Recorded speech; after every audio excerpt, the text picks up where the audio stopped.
ilaha illallah.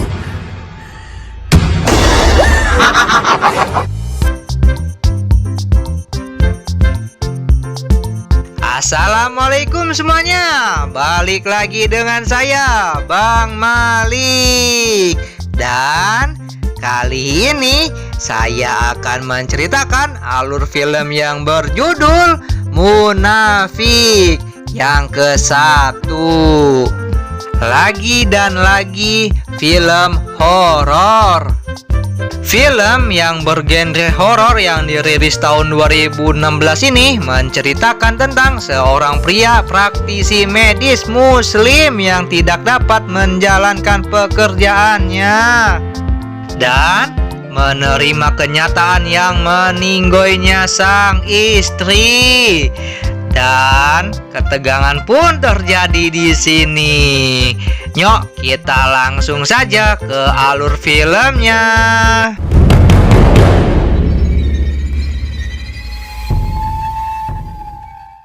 Cerita diawali dengan diperlihatkan dengan sebuah insiden kecelakaan mobil yang dimana korban adalah istri dari pemeran utama di film ini, yaitu si Adam. Pada hari-hari berikutnya terlihat aktivitas Adam seperti biasa dalam menjalani kehidupannya. Dan diketahui si Adam juga dikenal menjadi ustadz atau ahli dalam pengobatan ruqyah. Namun setelah kejadian kecelakaan itu, jiwa Adam sedikit terganggu dan diselimuti rasa dendam dan was-was, sehingga membuatnya sedikit putus asa. Pada scene selanjutnya, kita diperlihatkan kondisi sebuah keluarga yang kebetulan satu komplek dengan si Adam. Kita sebut saja namanya Maria. Dia adalah Maria yang selalu menaruh rasa curiganya terhadap ibu tirinya karena merasa sangat aneh kalau ibu tirinya hampir sebaya dengannya. Akan tetapi memilih untuk menikah dengan ayahnya yang bisa dikatakan cukup berumur. Pria juga diceritakan mengidap penyakit yang tidak biasa seperti penyakit gangguan jin dan kejiwaan. Maria juga seorang gadis yang tertutup. Bahkan saat ibu tirinya mencoba membersihkan kamarnya, dia menemukan buku-buku yang tidak biasa yang dibaca oleh gadis seusia Maria. Lalu pada waktu yang sama diperlihatkan Adam dengan anaknya yang bernama Amir yang terlihat belum bisa menerima kepergian ibunya. Dan Amir juga selalu merengek tentang ibunya yang datang setiap malam melalui mimpinya. Sampai-sampai hal itu hampir membuat ayahnya sedikit merasa kesal.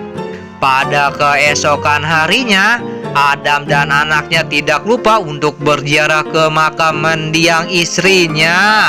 Dan di sana juga ada seorang penjaga kuburan yang menatap mereka dengan tatapan yang tidak biasa.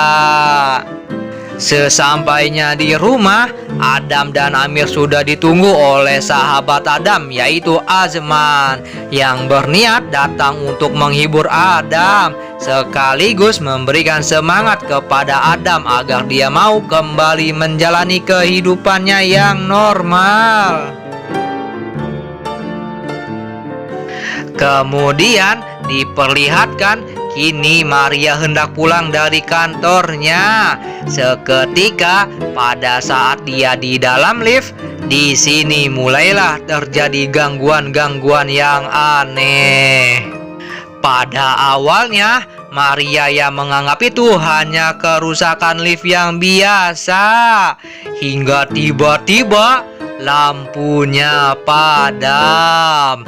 Dan terdengar Maria yang diganggu oleh yang kita pun tidak tahu apa makhluk tersebut. Yang pastinya bukan diganggu oleh Bang Malik. Hahaha.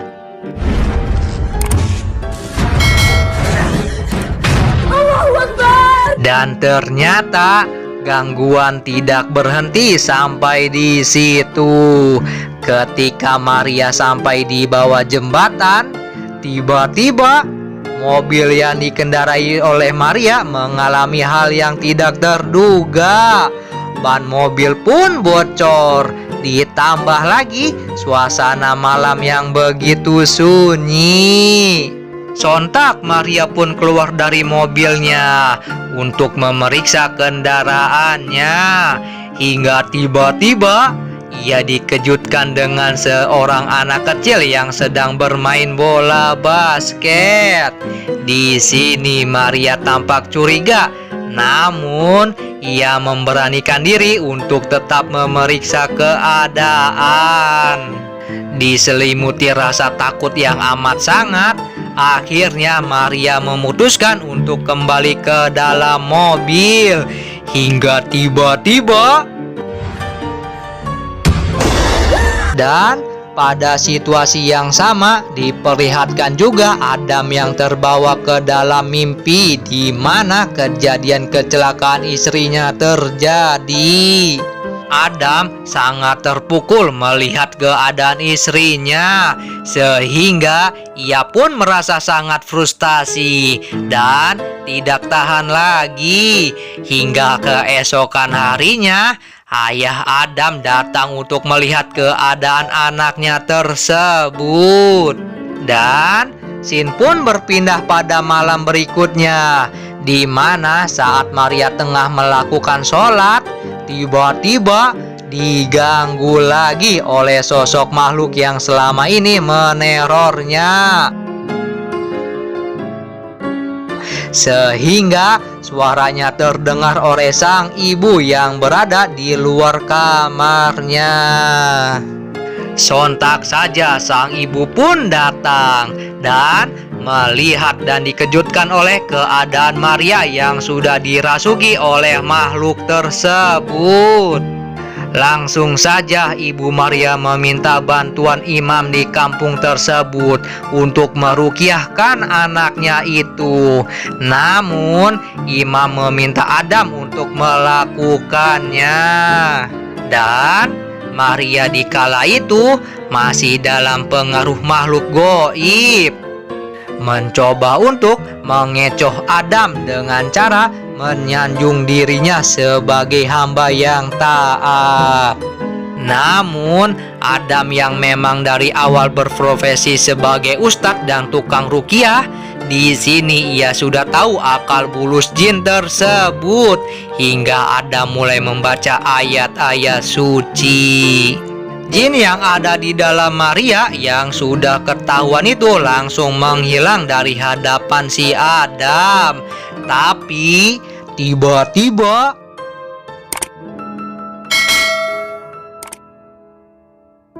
dan setelah pengobatan Maria selesai, Fazli atau atasan Maria datang dengan menuduh Adam dan sekelompoknya adalah dukun berkedok agama.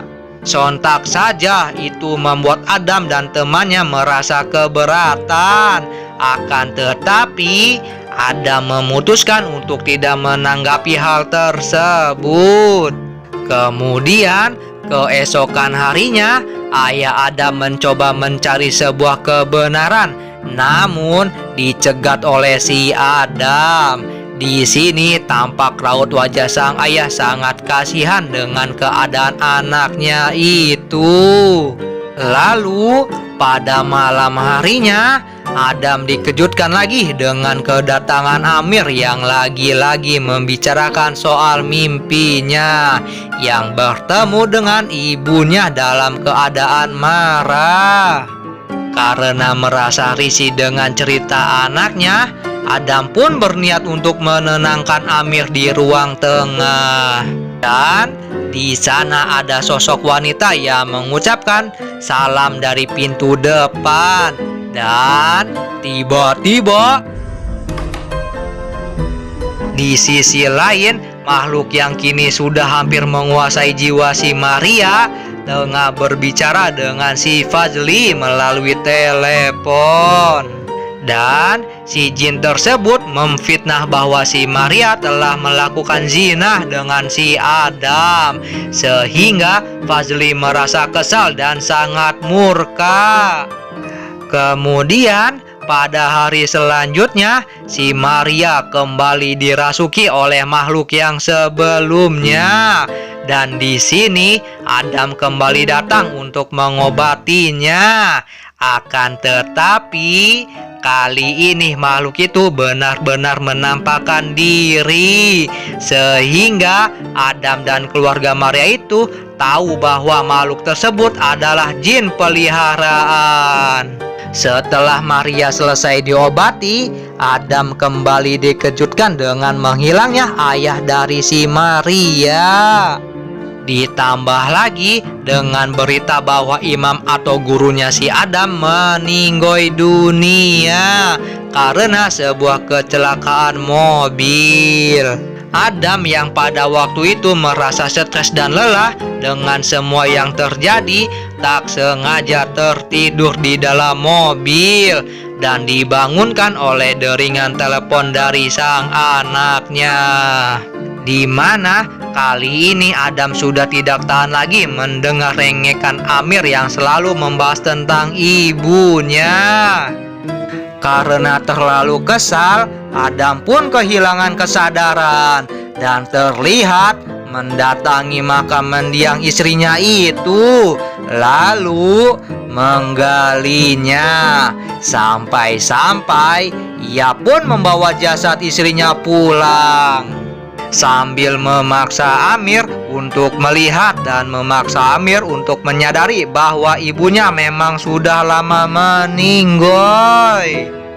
Kemudian karena Amir takut melihat sikap ayahnya, Amir pun hendak melarikan diri. Namun sontak Adam mencegatnya dan hampir meniadakan si Amir anaknya itu. Dan alhasil Adam pun kini benar-benar terbangun dan kejadian barusan hanyalah sebuah mimpi.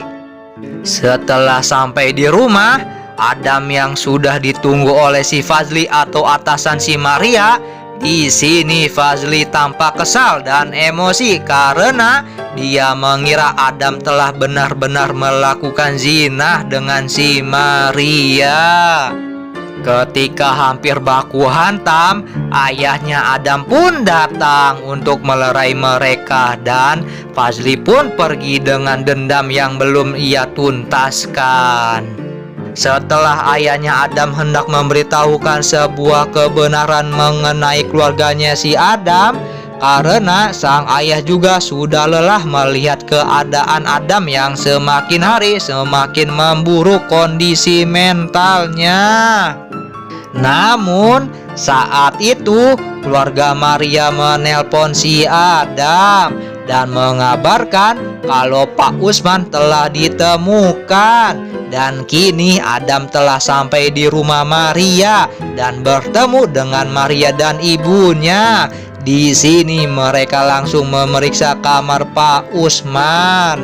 Namun ternyata Pak Usman tidak ada di kamar. Dan di sini Adam hanya menemukan peci putih dan untuk memastikan keadaan Adam pun keluar dan menanyakan hal tersebut kepada si Maria dan ibunya tentunya. Namun ketika mereka tengah berbincang, di sini handphone Adam pun berbunyi dan itu adalah panggilan dari ibunya si Maria yang mengabarkan kalau Maria sudah dibawa ke rumah sakit. Di sini kita tahu bahwa Adam sedang ditipu oleh makhluk goib yang selama ini mengganggu Maria. Dan setelah Adam menyadari hal tersebut, tiba-tiba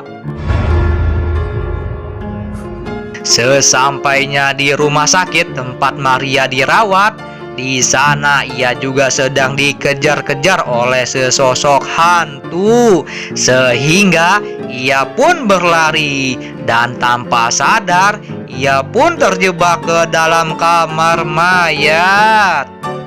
Tak sampai di sana, ia pun mencoba bersembunyi di dalam tabung penyimpanan jenazah. Di sisi lain, kita diperlihatkan kalau di luar rumah sakit terlihat Adam dan ibunya si Maria mulai mencoba memecahkan masalah yang terjadi, di mana Adam mencurigai ibu Maria sebagai dalang dari semua kejadian ini.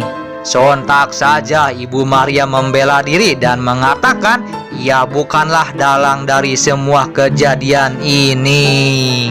Setelahnya, Adam mendapati telepon dari si Maria yang hendak memberitahu sebabnya dan rahasia dari semua kejadian ini. Di dalam perjalanan, Adam pun ditelepon oleh ayahnya yang hendak memberitahukan juga keadaan yang sebenarnya. Namun, di sini Adam tidak mementingkan hal itu.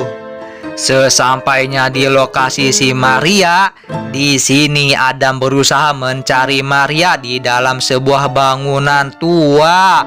Dan terlihat di sini Maria mencoba minta tolong kepada si Adam. Namun siapa sangka Adam di sini malah dijebak dan masuk ke dalam sebuah ruangan yang berisikan mayat yang sudah membusuk. Terlihat ruangan itu seperti tempat ritual pemuja setan.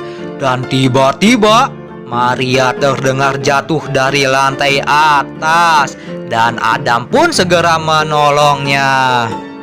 Akan tetapi, ketika Maria dalam keadaan sekarat, Maria di sini mengakui bahwa dialah orang yang menabrak dan mencelakakan keluarganya si Adam.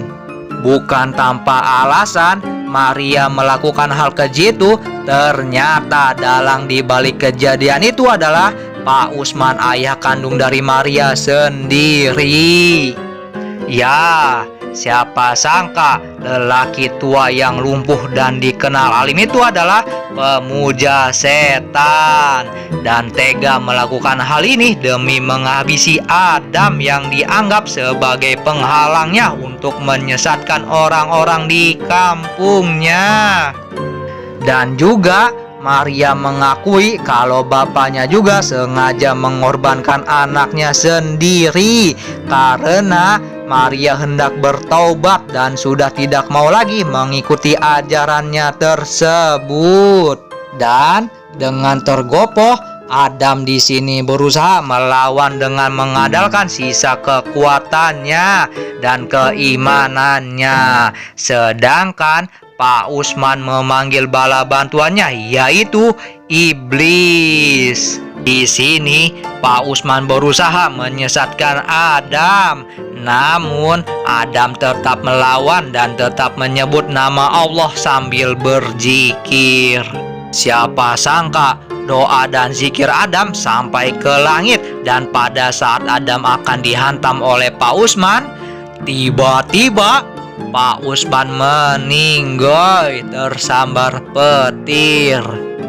Dan pada scene akhir, ayahnya Adam pun datang dengan penjaga makam waktu itu. Di sini ayahnya Adam memberitahukan kebenaran yang sesungguhnya, di mana ternyata Amir yang selama ini menemani Adam juga ikut meninggoy dalam kecelakaan menimpa istrinya pada waktu itu. Dan film ditutup dengan Adam yang bertaubat dan memohon ampun atas semua yang telah ia rasakan. Dan film pun selesai. Nantikan kelanjutan alur film Munafik 2 dari saya, Bang Mali. Akhirnya selesai juga alur film Munafik 1. Yes. Film dari Malaysia nih, tetangga sebelah lah. Cobalah nonton. Seperti biasa Bang Malik mah menyarankan nonton filmnya langsung, asli rame sih kalau kata Bang Malik mah. Jadi tuh Adam tuh kayak nggak mau nerima kalau anak sama istrinya tuh meninggal dalam kecelakaan. Jadi banyak yang sirik itu sama Adam yang taat kepada Allah Subhanahu wa taala. Jadi ya gitu, banyak orang-orang yang kelihatan alim padahal mah pemuja setan yang iri sama Adam, yang orang-orang kampung, orang-orang desa yang lebih percaya sama perkataan Adam gitu. Rame-rame. Serem juga. Ini juga Bang Malik pas waktu si Adam yang bermimpi ya, pas lagi ngegali makam istrinya itu, dah bujuk di sini mati lampu. Buset. Serem tuh, gelap mana di belakang kamar Bang Malik teh. Lagi nge-review film ini lagi. Aduh. Aing mah serem asli. Oke. Seperti biasa Bang Malik mengucapkan maaf apabila ada kata-kata yang tidak enak didengar, yang menurut netizen yang nggak suka ya maaf ya, beginilah Bang Malik apa adanya. Oke, sekian dari saya Bang Malik, wassalamualaikum.